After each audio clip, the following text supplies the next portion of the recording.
The Acolyte Season 1 has now come and gone with the release of the finale last night. Here are my thoughts on the finale and the show overall.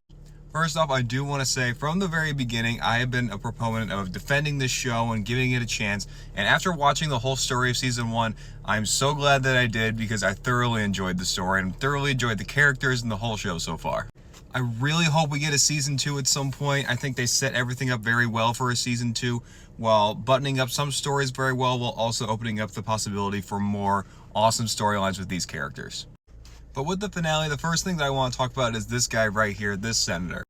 This scene with this senator and Vernestra became one of my favorite of the show because of the incredible writing in this scene. Not only are we starting to see the rift between the Jedi Order and the Senate already, and the power that the Senate seems to have over the Jedi, but this guy made some incredible points about how the Jedi claim to be able to control something that's uncontrollable, their emotions, and how that makes them dangerous. And that whole scene was so incredible, and I'm loving the new perspective that we're getting on the Jedi. Rather than them just being perfect, we're getting to see that, you know, not every person is perfect, not every religion is perfect, so we're starting to see different perspectives, and that's one thing that I'm loving about this show. And we cannot talk about the finale without talking about our first on-screen live-action appearance of Darth freaking Plagueis. This was such an awesome moment. I remember seeing this, watching this in my room, and going absolutely nuts. I absolutely love seeing Darth Plagueis. It was such a great nod to what the rest of the show could potentially be. And I made this video back on June 21st, after only episode 3, I think, about this theory that I had for the show. I'm going to play this clip right now. I'm thinking that this whole storyline with this Acolyte storyline is the very beginning of the plot by Plagueis and by Sidious to overthrow the Jedi Order. By learning from these witches, learning from these children who were also conceived from the Force, to learn how to create life, and then learn how to create Anakin. And I think that's kind of the direction this show is going. We finally see Osha is now working with Chimere, and if Chimere is working with Darth Plagueis, then it all would make sense that they would use Osha to help try to recreate and create life. But outside of the theories I have for this show, I do also want to say how incredible the action and the fight choreography in this show was.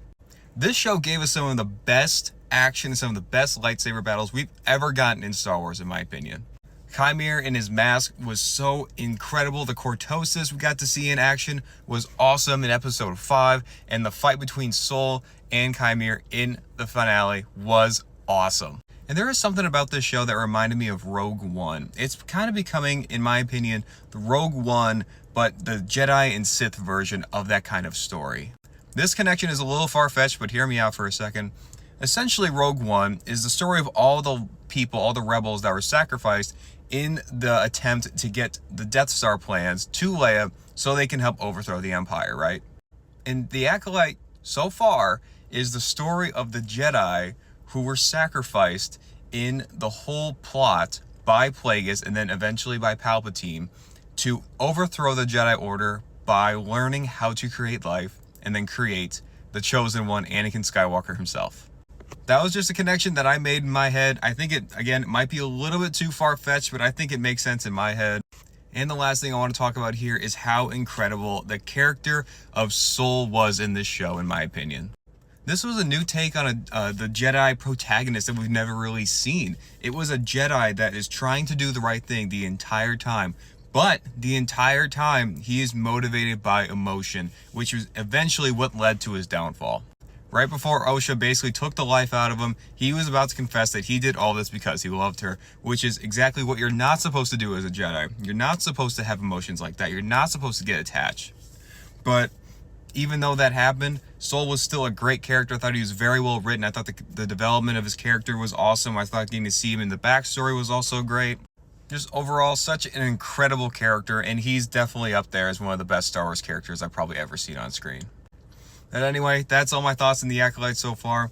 I really want to see a season 2. I think we really deserve a season 2 because I think the quality in this was just too good to not continue the story. And this is just another side of Star Wars that we've never gotten to see before. And I really want to see more stuff from this whole era of Star Wars. We're seeing a lot of new stuff, a lot of great new stuff, a lot of unique new stuff. And I really hope that we get to see more of it. Let me know what you guys think about the show in the comments. It's okay if you don't like it. Let's just be respectful to everybody, and let's be respectful of everyone's opinions. But again, I thoroughly enjoyed it and really want to see more stuff from these awesome characters we got to see.